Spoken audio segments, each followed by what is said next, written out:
ایک political party نے function کرنا ہے تو اس کو پیسہ چاہیے.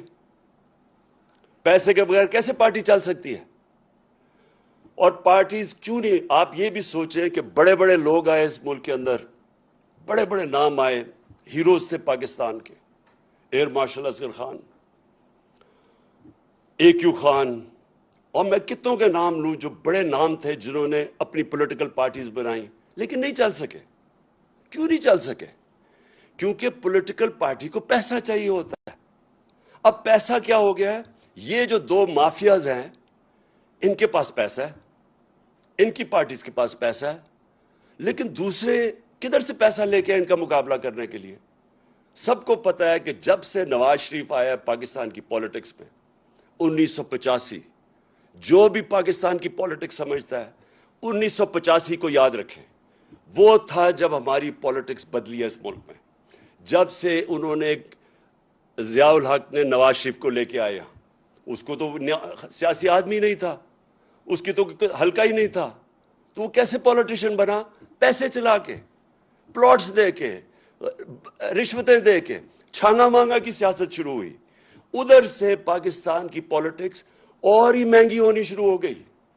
تو جو لوگ اس سے پہلے پولیٹکس کا سوچ بھی سکتے تھے، جو عام مڈل کلاس یعنی جو تنخواہ دار یا جو پروفیشنلز، ان کے لیے پولیٹکس اتنی مہنگی ہوگی کہ وہ پولیٹکس سے باہر ہونا شروع ہو گئے. اور یہ دو مافیاز بیٹھ گئے. میں جب پولیٹکس میں آیا تو 14 سال تک ہماری پارٹی چھوٹی رہی. وہ کیوں چھوٹی رہی؟ کیونکہ بڑا مشکل تھا پیسہ اکٹھا کرنا.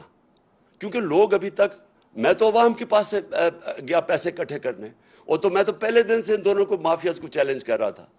تو ہمارے لیے پیسہ اکٹھا کرنا بڑا مشکل تھا. اللہ کا کرم ہوا تب بھی اس نے لوگوں کے دل بیدار کیے، لوگوں کے دل موڑے، اور لوگوں نے پیسہ دینا شروع کیا. سب سے پہلے پیسہ کس نے دیا؟ بیرون ملک پاکستانیوں نے. انہوں نے کیوں پیسہ دیا؟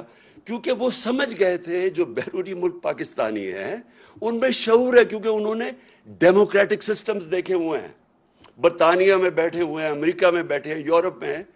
ان کو پتہ ہے کہ ڈیموکریٹک سسٹم ہوتا کیا ہے. انہوں نے دیکھا کہ یہ دو مافیاز آ رہے ہیں، باریاں لے رہے ہیں، پیسے بنا رہے ہیں، تو انہوں نے سب سے پہلے مجھے سپورٹ کیا.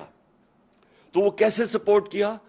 کیونکہ اس سے پہلے میں شوکت خانم کے لیے پیسے اکٹھے کرتا تھا. یہ یاد رکھیں کہ آدھا پیسہ شوکت خانم کا بیرون ملک پاکستانی دیتے ہیں. تو انہی لوگوں نے پھر میں وہاں جب پیسے اکٹھے کرتا تھا امریکہ میں، برطانیہ میں، انہوں نے آہستہ آہستہ انہوں نے کہا ہم آپ کی پارٹی کو بھی پیسہ دینا چاہتے ہیں. تو پہلے پیسہ ادھر سے اکٹھا ہوا. اور یہ پہلی دفعہ، اب سب کے لیے یہ بات سمجھنے والی ہے، پہلی پارٹی جس نے پاکستان میں پولیٹیکل فنڈ ریزنگ کی وہ تھی تحریک انصاف. اور اس نے باقاعدہ، اور پولیٹیکل فنڈ ریزنگ کیا ہوتی ہے؟ مثلا برطانیہ کی پارٹیز کیسے پیسے اکٹھا کرتی ہیں؟ وہ کھانے کرتی ہیں، کھانے پہ لوگ آتے ہیں، لوگ ہر ٹیبل خریدتے ہیں، وہ ان ڈونیشن سے وہ پھر پارٹی کی طرف جاتی ہے. یہ امریکہ میں بھی ہے، انگلینڈ میں بھی ہے، ساری دنیا میں ہے کہ پولیٹیکل پارٹیز فنڈ ریزنگ کرتی ہیں. ان دو پارٹی سے پوچھیں کہ انہوں نے کیوں نہیں فنڈ ریزنگ کی؟ کیونکہ ان دو پارٹیز کو کوئی پیسہ دے گا ہی نہیں. ان سے پوچھے ہم کیوں کہتے گئے کہ ہمارے کیس بھی سنیں اور ان دونوں پارٹیز کے کیس بھی سنیں. لیکن اس الیکشن کمیشن نے جبکہ 2 دفعہ عدالتوں نے کہا کہ ہمارے اکٹھے کیسز سنیں، اس نے یہ بالکل ان کے کیسز نہیں سنے اور نہ ہی اس نے سننے ہیں. کیونکہ جس دن آپ سب کو پتا چلا کہ ان کی فنڈ ریزنگ کیا ہے، آپ کو حیرت ہوگی کہ پیسے کیسے اکٹھے کرتے ہیں. آپ سوچیں گے کہ یہ چلتی کیسے ہیں پارٹیز، کیونکہ ان کے پاس کوئی ڈونر بیس ہی نہیں ہے. ہمارے پاس 40,000 ڈونر بیس ہے. مجھے یہ بتائیں ان کو کون لوگ ڈونیٹ کرتے ہیں؟ تو وہ اسی لیے ان کی فنڈ ریزنگ سامنے نہیں آ رہی.